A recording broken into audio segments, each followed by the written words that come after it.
Have you heard of the new movie Twilight, New Moon? It's shattering box office records, but critics generally have not been impressed. In this week's commentary, Jason Rosenbaum asks whether the same could be true for Sarah Palin. The former governor's new book is flying off bookstore shelves, but Jason questions whether her book's success will really mean anything for her political career. What do Sarah Palin and whiny vampires have in common? Well, not much, unless the former Alaska governor can get all glittery in the sun. I take that back.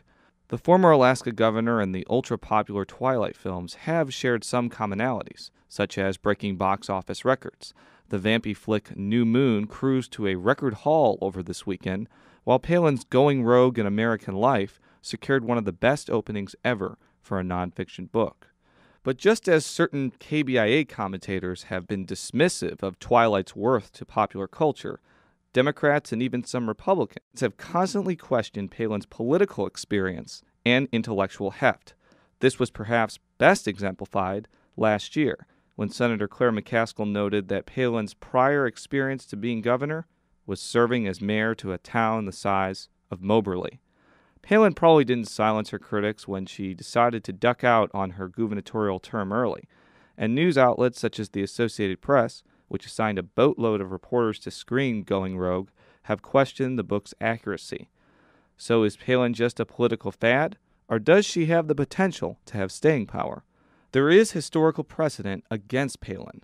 The last vice presidential nominee of a losing ticket to springboard to the White House was Franklin D. Roosevelt. It should be noted that FDR boosted his political stock and visibility with his election to the New York governorship in 1928. Unless she decides to run for the U.S. Senate next year, which is highly unlikely, Palin would only have her previous vice presidential run and several years of electoral inactivity to showcase to voters. And there are likely a few active and dormant politicians who would object to Palin's ascension. Former Massachusetts Governor Mitt Romney could be a formidable force next year, as could Minnesota Governor Tim Pawlenty and Louisiana Governor Bobby Jindal. Former Arkansas Governor Mike Huckabee could draw social conservatives away from a potential Palin candidacy. Political and pop culture trends come and go, and if Palin wants to avoid the fate of other vice presidential candidates who didn't win, she may have to do more than write a popular book. I'm Jason Rosenbaum.